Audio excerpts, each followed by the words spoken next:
Heard about Tate getting snaps at center, especially with Jared a little banged up. How would you rate how Tate has done playing the center position, and just what do you think about this line when Tate's in there at center?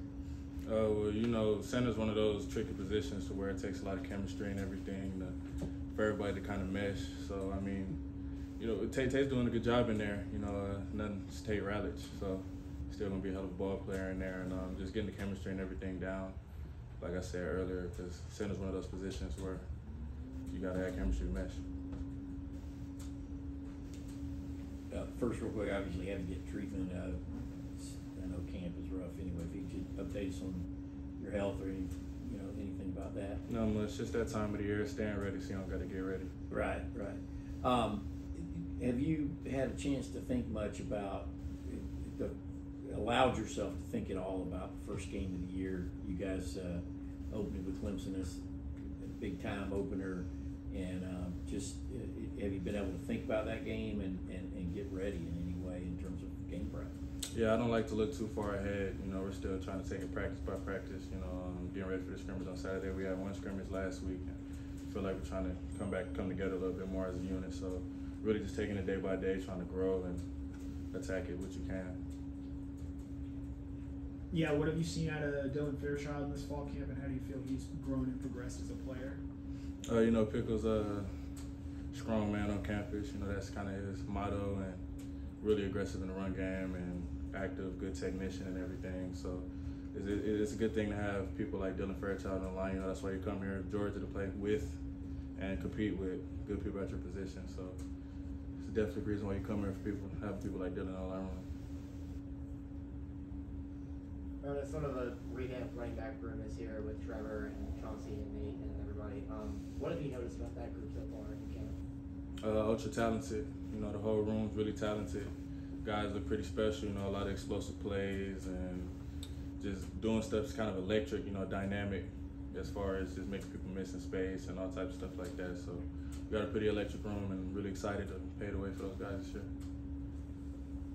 As an offensive tackle, what are the challenges of going up against a guy like Damon, and what have you seen from him during camp?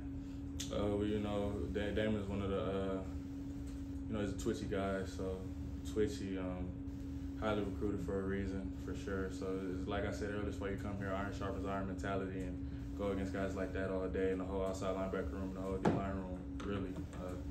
Just iron sharpens iron, going against each other every day, and it just makes you bring your A game every day. Ernest, what have you seen from Monroe as he gets ready for his second year in the program? Monroe's doing a good job. Another highly recruited guy. Monroe has all the tools to do everything that he needs to do, and growing pretty well. He's doing a good job. Everybody's career is a journey. You obviously came a long way to come here to Georgia. By all accounts, you had a great year last year. But what areas would you say you've improved in? And when you look back on that guy who came here as a freshman, was dealing with injury and all that kind of stuff, how far have you come from that guy? I definitely say I just, let alone from football, football aside, just as a man and as a person off the field, I've just grown so much more, and I can help you attack stuff on the field as far as his mindset and how to approach things and basically how to live and attack everything like a pro. So I say it's definitely a different person from first year. Guy that first year came in battling with me. Yeah. Obviously, Ja Jackson is somebody that's got a unique story coming here. What have you seen from him as he translates basketball to football on the field, and what have your messages and teaching points been for him? Yeah, well, that's it's a pretty hard transition, especially at a place like this. So, I just like seeing he comes to work every day, puts in a lot of work actually, and is actually a fast learner. He's picking up some of the stuff that, it'll be kind of difficult to pick up. So he's a pretty fast learner, and I'm excited to see what the future holds for him. Ernest, with Mike Hill frustrating at outside linebacker, how have you noticed him picking that position up so far? He's a hell of a player. Good players make good plays. So him rushing a little bit more from the outside, and it just gives him a little bit more of an advantage, on rushing on the edge. So he's been taking advantage of it. I've been seeing him getting better at practice, attacking and working different moves and stuff like that. So, yeah. Ernest, what do you think of what you guys on the offensive line have done to this point in camp, and is there any areas that you think you guys should focus on with what is left of fall camp? Well, yeah, I feel like we have a hell of a unit and really connected, off the field. We really come together as like try to take it as like brotherhood to the field approach for us. So I just feel like we're trying to improve on every aspect of the game and be the best O-line that we can be. What's it like when Tate works at center? How's he kind of fit in there, due to injury? Well, Tate's a hell of a ball player, so physical, aggressive. I would say it's just another day at work, honestly. It's just a little bit of chemistry stuff there. Because Tate's been playing guard his whole career, so he's doing a good job there too. So just still building chemistry, getting more snaps in together. Yeah, Chaz just said he thinks you guys are the best offense in America. What does the ceiling for this offense look like, and how do you guys go about getting there?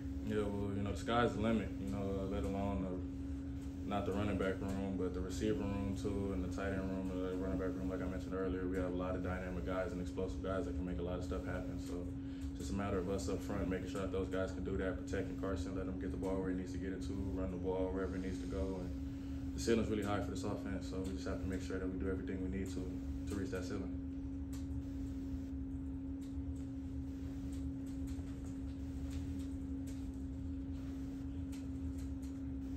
You're a guy far from home originally. What's been your impressions of Nate Frazier so far, and have you given him any advice on that front, and then how's he looking as a young running back? Oh yeah, although Nate went to Mater Dei, went my rival high school, but yeah. It's good to see. It hasn't been a person where I'm from, honestly, on the team. We have some Cali guys, but nobody from like the Los Angeles County. So seeing Nate, it just brings a smile to my face. Seeing the guy from where I'm from, make me feel a little bit of home. And he's doing pretty well. Doing good. He's one of those guys in that really explosive running back room. So I'd love to see what they're doing in the future. I'll make a two-part question. I wasn't going to ask about California, but what do you miss most about Southern California? Is like In-N-Out Burger or what? I'll say two things. I still haven't got adjusted all the way to this humidity out here, and the humidity is a different type of thing. But I'll say that in the beach. I was like going to the beach and getting away sometime. I was going to ask about Clemson's defensive line from when you might have studied them in the offseason. Kind of what jumps out about it? Well, we're still self-scouting right now, so we're just looking at ourselves, trying to improve on everything we can to be prepared for anybody that we play. More questions for Ernest? Okay, Ernest, thank you. Thanks, Ernest.